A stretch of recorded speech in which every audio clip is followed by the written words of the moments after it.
appreciate that it's more fun. It's more fun if we work together. We can actually move faster. We can go deeper. We can have a bigger impact.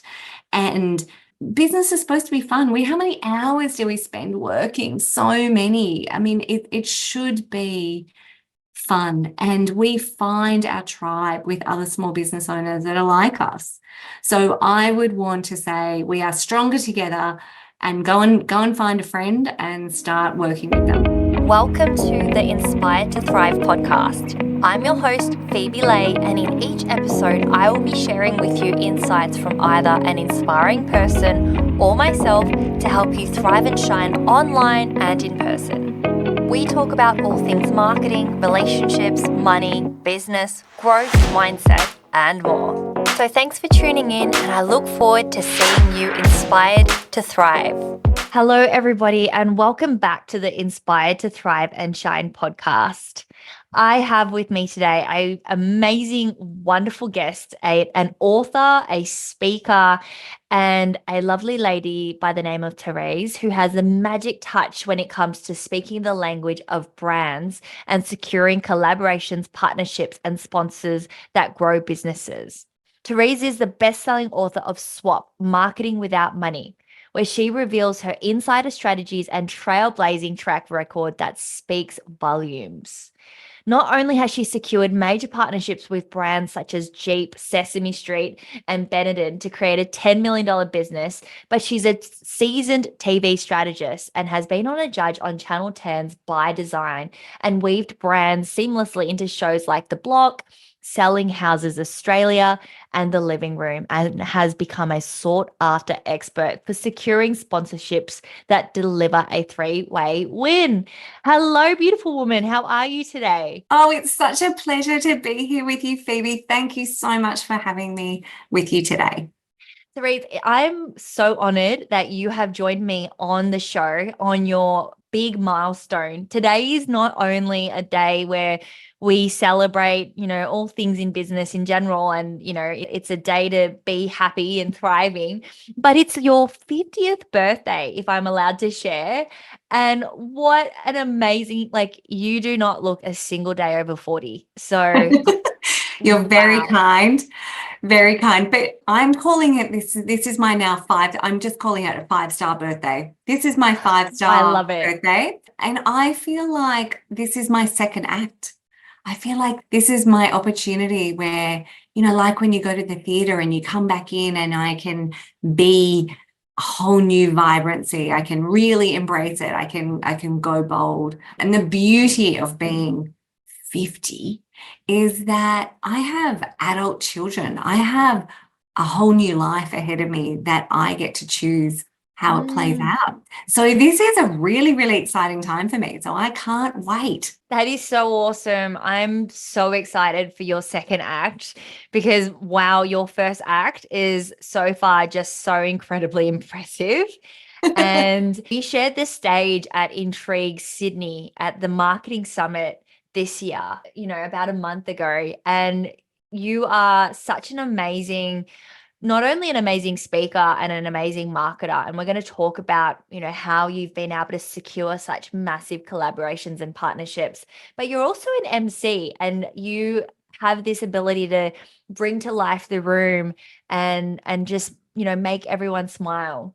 So I'd love to find out, Therese, first of all, what inspires you to be who you are today and to be doing what you do today? I love small business owners. I love them. They are nimble and fast and agile and brave. And I get so much energy out of meeting other people who have decided on their passion and their purpose and are really living it. And so those are my people. And with this, I get to work with amazing businesses who are really growing and thriving.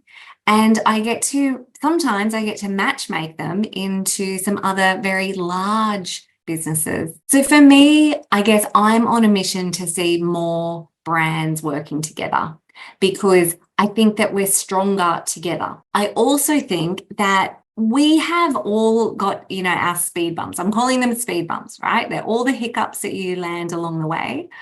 And somebody else has already been there before you. Somebody else has already navigated that speed bump. And all of these companies, we have all these great things that we can do. And sometimes we just can't see it. So I'm always saying, like Phoebe, your greatest strength, the thing that you find so easy to do, is someone else's greatest need. They find that so difficult. That's the thing that they really need. So when you can actually have these beautiful collaborations where brands come together and everyone uses their strengths and they form this beautiful partnership where they can create a customer experience that is irresistible, that's what I want to be a part of. I love that. I love your passion. And I'm very similar to you, very passionate about SMEs and helping a lot of the clients that I love working with, that early stage, and, diving into what you're all about, which is, swapping massive marketing budgets for strategies that help businesses to thrive. I'm very big on that because I think we don't necessarily have to jump on Facebook or Instagram ads and be spending hundreds of thousands a month even. There are so many different unique approaches to speak the language of brands and to connect with other businesses. So I'd love to know, what is a key strategy from your book that has been particularly successful, that's helped you secure brand partnerships or helped some of your readers or your clients? Some of my favorites are the really simple ones. So it could be a friend of mine has a furniture brand, and she has great relationships with interior designers all over the country. And she was launching a new product range. So her brand is called TH Brown, and it's a beautiful range of bespoke furniture. And she was telling me how she wanted to go to Brisbane and actually launch her new range and show interior designers, and was just going to get a hotel room, and show the product. And then I also have another client that I was working with who was actually on the block, and he was an artist. And so with that, he was looking for an opportunity to talk to more interior designers about his art. And so I talked to both of them and I was like, I think there's an opportunity. You know what? Like, Tony, you have a beautiful product and have great relations with interior designers. And Chris, you have a beautiful gallery in Brisbane that is the perfect setting for your furniture. And you can have an opportunity to bring all the interior designers into the space. You can both showcase your product. And what's it going to cost you? Basically a cheese board and a couple of bottles of wine. So I love finding where there's a really great opportunity to be better than what you are singularly. So Tony exhibiting her product in a hotel room, good. Paintings, good. Paintings and beautiful furniture together in an environment that is cohesive and works and elevates both products, better, just better. So I'm always looking for, what do you need and who's got it? I love that. I think that is so resourceful. You talk about partnerships a lot in that book, and I think collaborations is key for businesses to thrive, because there are so many people that look at other businesses and they consider them as competitors, or there isn't that abundance mindset. Whereas when you're talking about partnerships and collaborations, it's really about giving, but also it's a win-win. And it helps you to not only align with more businesses, but it helps you to scale a lot faster, I think. Absolutely. And as you touched on the word competitors, and I truly believe that there's not that many people that are direct competitors. Like, even if we look at like marketing as a discipline, well, my gosh, like, you've got marketing in terms of all the different efficiencies, like SEO versus digital versus AI. And then you've got all the different industries that people touch on and their specialties, whether they're FMCG or whether they're manufacturing. So I don't actually believe really in competitors. I think that we've all got a job to do. And even there are people who speak about partnerships. I'm advocating for them because I believe the more people that are speaking about businesses doing partnerships, the more mainstream it will become. So I think that with the book, yes, it's absolutely all about Like, who's got what you need, who's done what you want to do, who can actually navigate a path for you. The fear that I think most people have is either one, they don't think they've got anything to offer. That's what a lot of small businesses say to me. They go, oh, I'm just small. I've got nothing to offer, which could not be further from the truth. And I decided to give myself a challenge one night with a glass of wine, and I wrote a list of 103 assets that you probably have in your business that you may have forgotten about, or you may not have even considered, that you could use to leverage and do a partnership with another brand. And that's a small business. That's a small yoga practice or a small pizza shop. That these are not, the big banks or the big telcos. These are very small businesses. So I do believe that we've all got something to offer, and it's of value to another business. But I think the spirit of collaboration is really absolutely about putting the customer at the center of your decision making. So if you go into a partnership and you're very like, I'll give you one Instagram post and you give me, one blog mention, then it's very transactional. When you come together and say, hey, Phoebe, I've got a great idea. You know what? We've got the same customer. And I think if we came together, we could create something even better. So how about we put all our tools together? So you've got a social following, I've got a social following, I'm on stage, I do this, you do that. Okay, let's put it all together. Let's use every tool in our toolkit and create something so amazing that customers can't help but be attracted to that energy, that enthusiasm, and that output. I love that so much. And I'm a big believer in collaborating, especially when it comes to your community. I feel like one of the best assets for a business where they don't necessarily have a brick and mortar. So it's not like, we have an event space where someone can come in and rent out, our studio or something. I'm a big believer in co-creating events. And I recently met this woman who is actually someone that has been on my podcast too. And she owns a tattoo studio. And when I first connected with her on Instagram, I actually accidentally connected with her thinking she was somebody else because the name was very similar. And we just it just naturally happened very seamlessly. Our conversation just really flowed and we became good friends. And now we are, we're going to start co-running events and bringing women together from our community together. But we said to each other recently, we were like, how funny, like who would have thought that a woman owning a tattoo studio would connect with someone that doesn't have tattoos that, is in marketing, but it just happens. And I think you're spot on when you talk about the fact that we all have resources that we can share. And I really love that. I was just going to say, I think that where the magic happens is being really true to what you're great at and what you own. So, one party might have a huge kind of social following, but the other party might have an amazingly huge database. Yeah. And so it's not being transactional, it's being purposeful. So you're like, I appreciate that I've only got 100 followers, but I've got 5,000 interior designers on a database that I could contact. And you've got this massive following, but maybe you actually need a little bit of credibility, or you're entering a new market or a new geographical area, or you're trying to sell an event.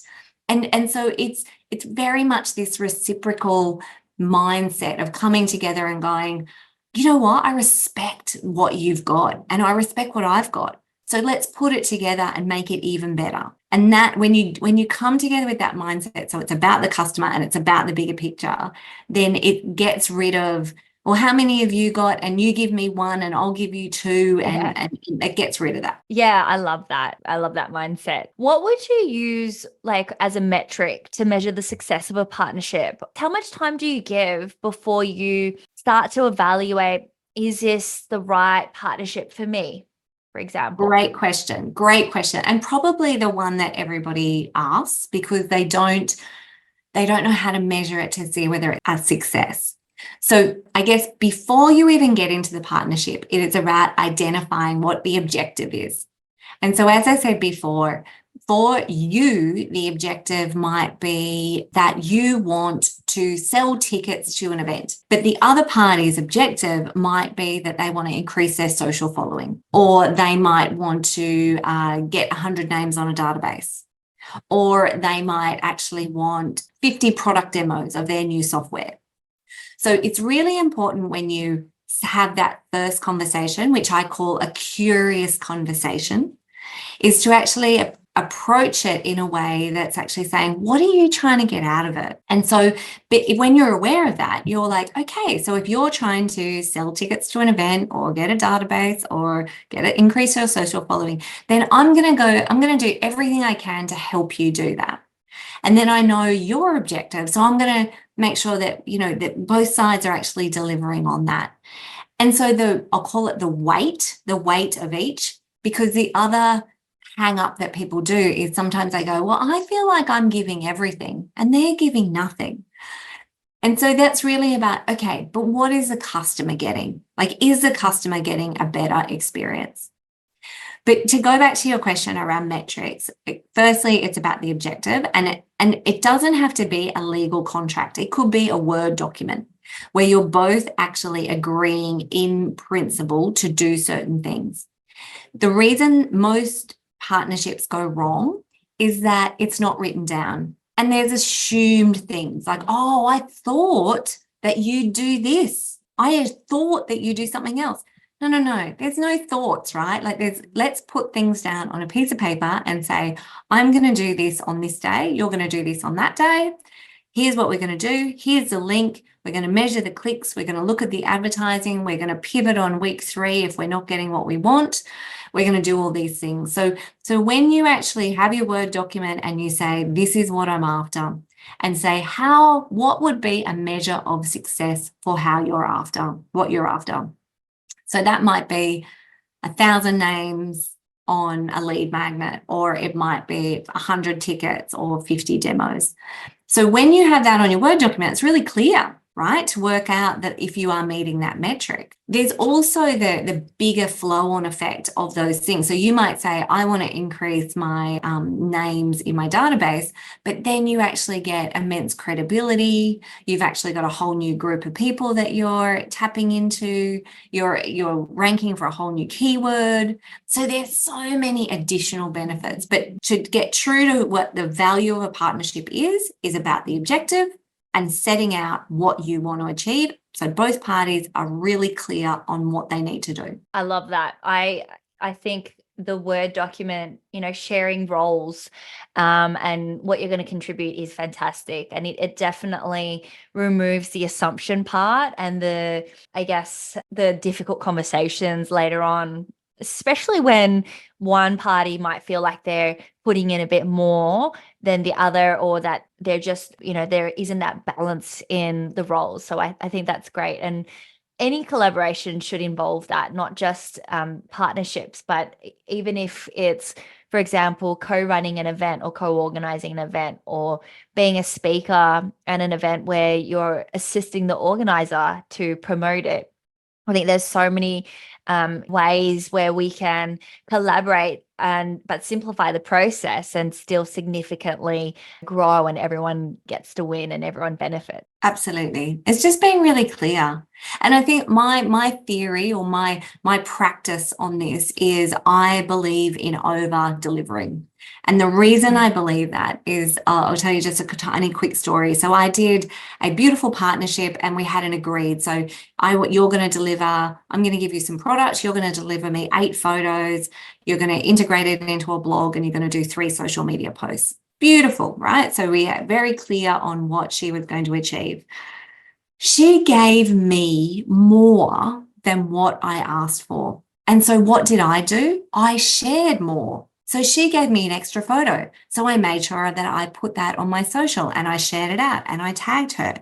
She actually said, oh, those products that you gave me, I'm going to run a competition. I'm actually going to give that away. Would that be okay? I said, fantastic. And so I promoted that competition.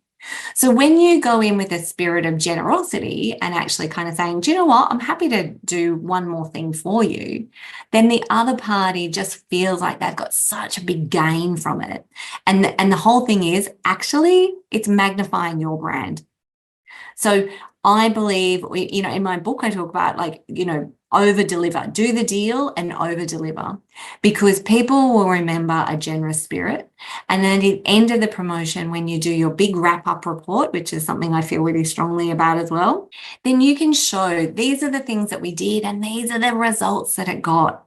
And that wrap up report is then the way that you get your next partnership, because that partnership that you've just done and over delivered on their expectations, they will not stop talking about you. I love that so much. I'm keen to hear more about these wrap up reports. If you have any resources around that, I'm sure the listeners would love to see that as well. Now, I'm fast forwarding to, I guess, communicating, like, especially when you're communicating the value of a collaboration to a potential partner and you're reaching out maybe on social media or maybe after meeting someone in person or networking. Can you please share with us what are some tips that you have for effectively communicating the value of a potential partnership? Great question. So I think, again, it comes down to what are you trying to achieve? And then how do you get that first date? So when people reach out and they're basically proposing marriage in like a DM, their first DM ever, bad sign, right? Like, what do? We run for the hills. Yeah. So when you're just doing that first reach out, it's just to get a conversation. And then that first conversation, I almost say, like, try to, have a few seeds in your mind about what would be a great outcome. But listen, ask them questions, say, hey, I saw that you did this campaign a few months ago. Like, what was the greatest thing about that campaign? What didn't happen that you would have loved to have seen? What's your KPI at the moment? Like, are you actually trying to enter a new market? Are you trying to increase your cart size? Are you trying, just asking questions, and they will tell you the answers. And then it's about pretty much they tell you what they're after. So our KPI at the moment is to, get more emails or to actually have more demos or things like that. And then, so basically you just immediately say, well, I've got an idea of how we could actually do that together. Would you like to have another conversation and scope that out? And so what you're framing is, I've listened, I've heard, and I'm going to respond, but I'm not responding immediately. I'm going to say, I've got an idea of how we could make that happen. And then I leave the meeting and flesh it out and make sure that I've got all the parameters and then go back to them. Amazing. So what advice would you give to new businesses that, maybe even a new business owner that's seeking to look out for their first joint venture or partnership? It's obviously all very new for them. And as you said before, a lot of SMEs especially might think they have no value to give. What's like an exercise that they could do to help them brainstorm ways to really have a positive first conversation with a potential JV partner or just a sponsor, for example? Yeah, great. The easiest way to look at this is who comes before you and who comes after you. That is the easiest first way to actually talk about partnerships. And who are you already referring? And who is already referring you? So as small business owners, we're very, very good at helping our customers. So when our customers approach us and they say, hey, Phoebe, do you know someone who could, build me a website? Or do you know somebody who could actually put together a really impressive PowerPoint pack for me or pitch pack or whatever? Then you will say, actually, I do know someone. The person's name is X. Referral marketing is brilliant, but it relies on you actually saying the name of the person then and there in that one instance. What if you could actually look at referral partners as always on? So what could you create for the referral partner and yourself so that even before a customer asks a question, they were being prompted and provided with the other company? So, for example, do you have a blog? Do you have an article on your blog that talks about once you come and see me, then you might need this next step? This next step might be, so say you were doing a huge partnership with a huge bank or something, maybe, or a co-branded product. You might want to get a product engineer involved, or you might want a lawyer involved. So I would say, if that's the case, here's 5 things that you need to know about creating a legal contract when you're co-branding a product.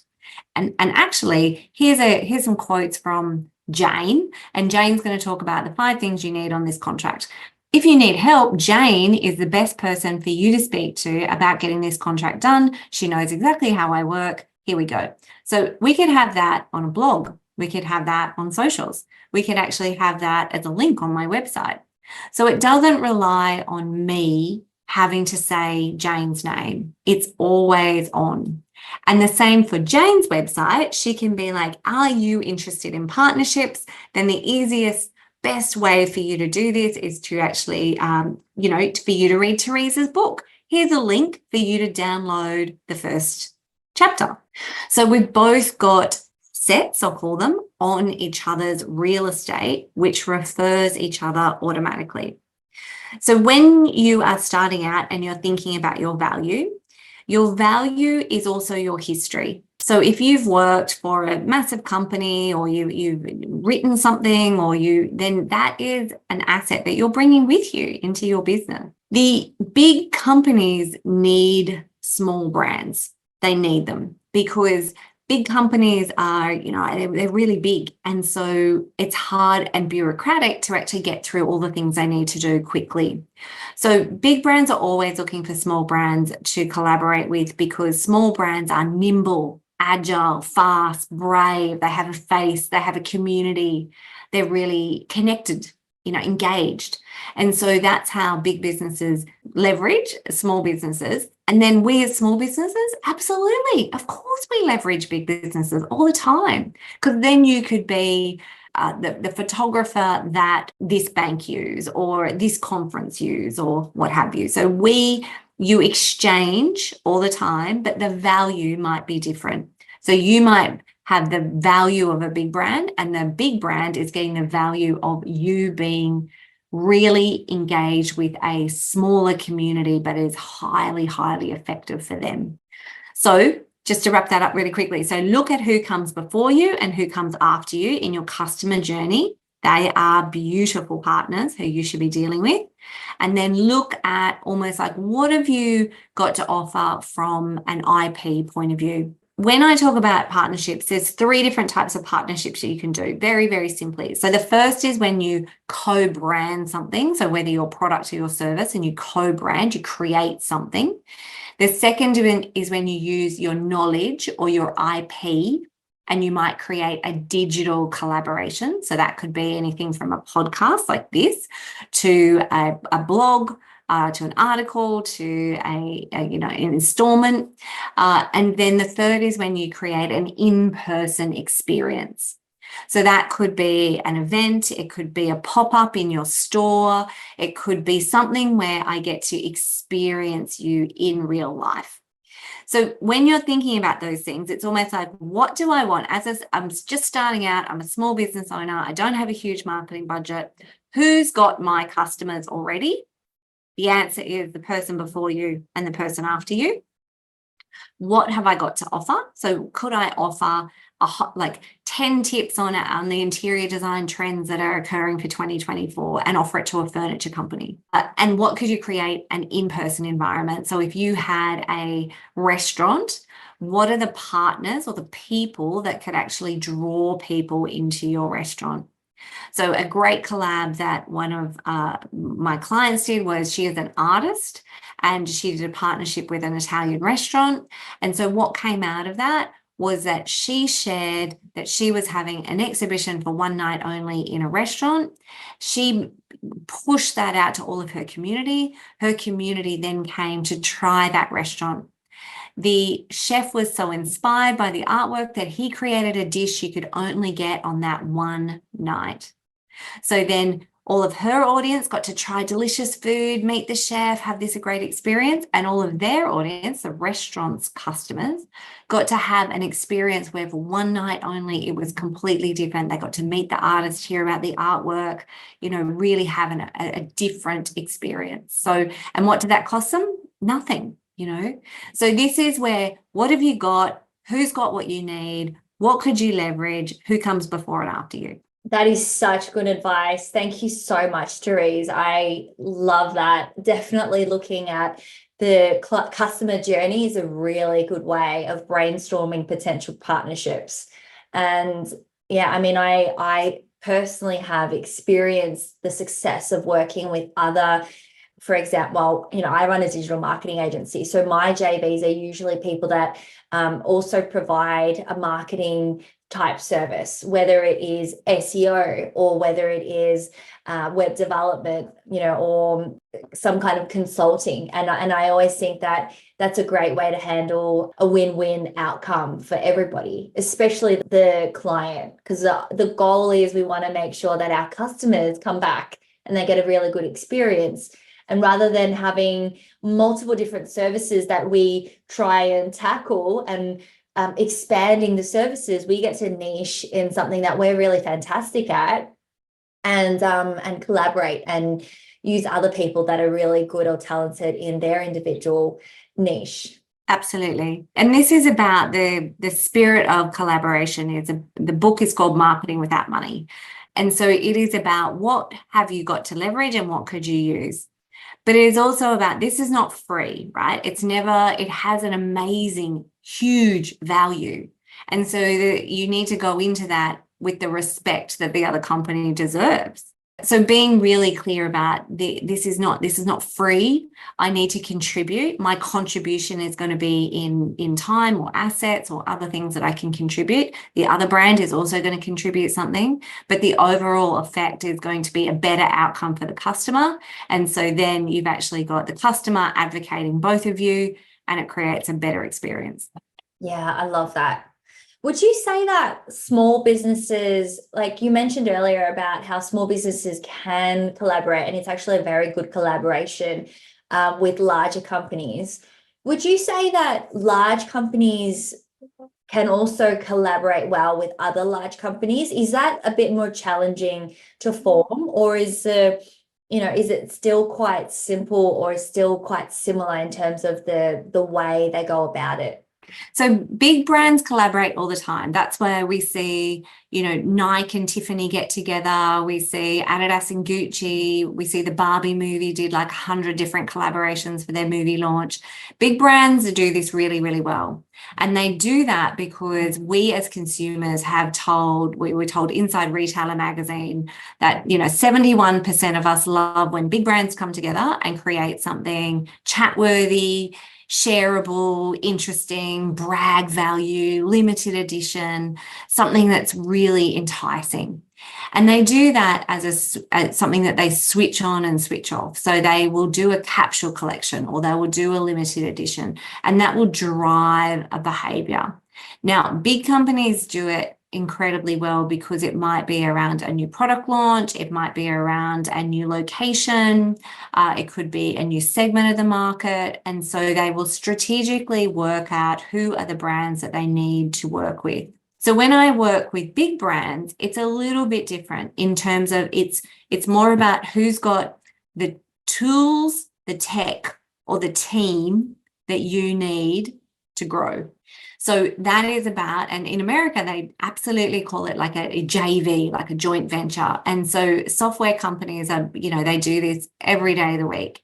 So they're always looking for who's got my customer, how can I leverage? I don't necessarily want to build the tech because I'm really good at something else. So who's got the tech? So how could I combine with a tech company and we can deliver a better outcome for the customer?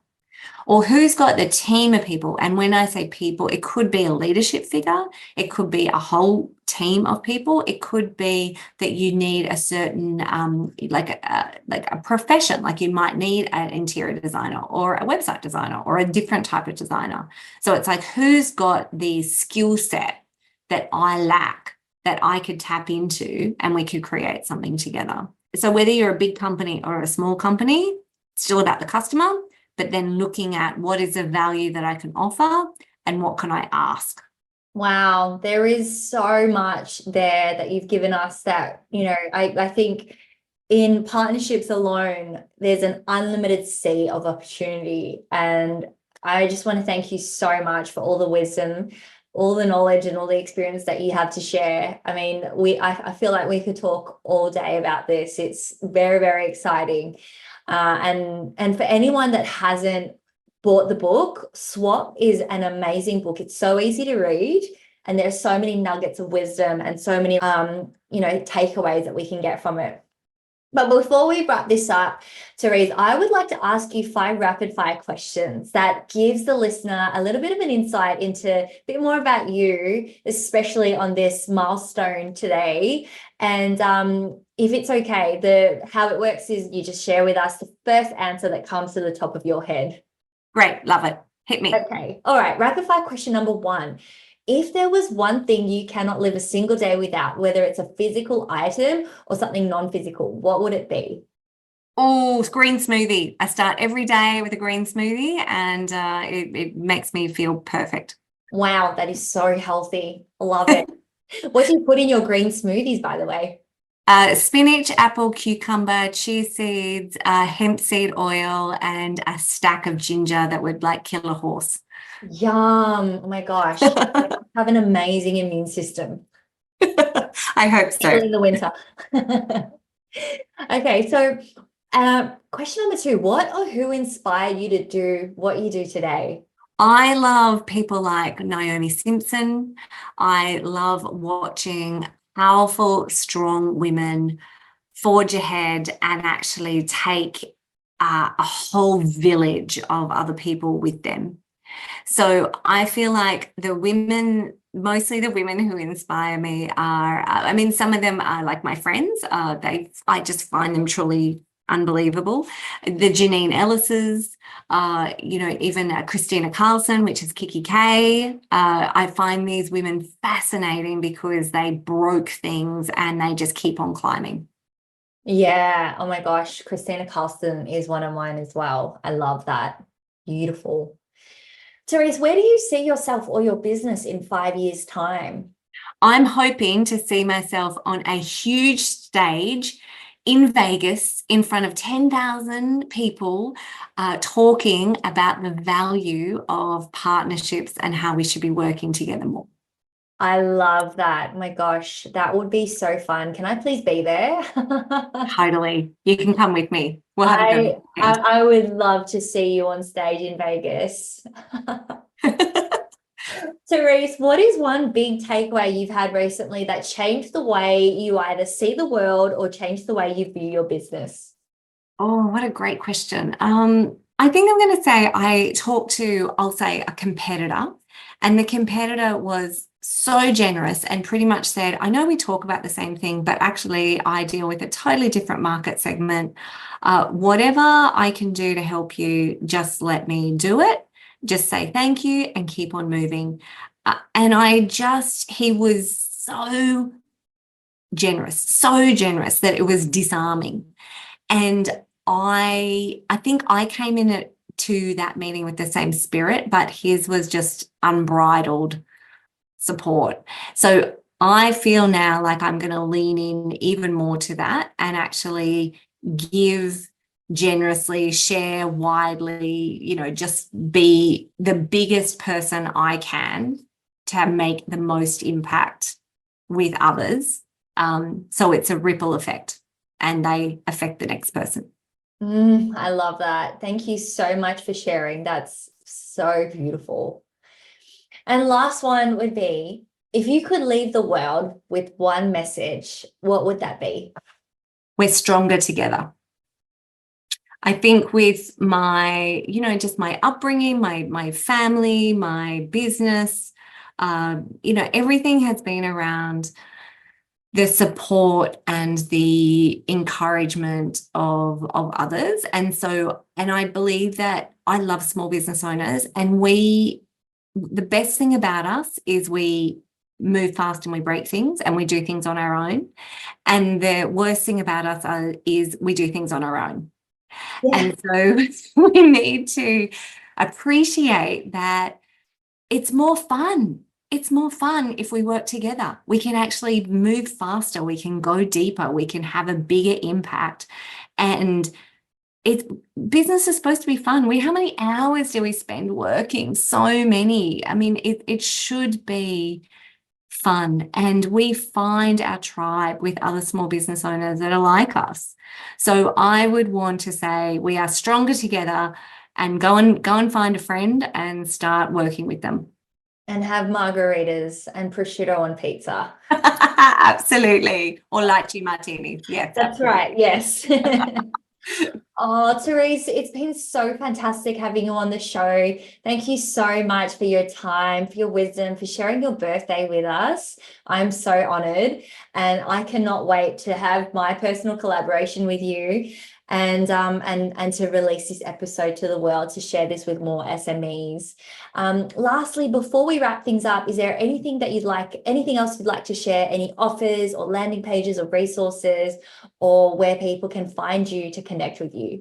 Absolutely. Well, I'm very easy to find because I'm the only Therese Tarlington in the world. So you have no excuses. If you type my name into Google, there is like 18 pages of results. So you can find me pretty easily.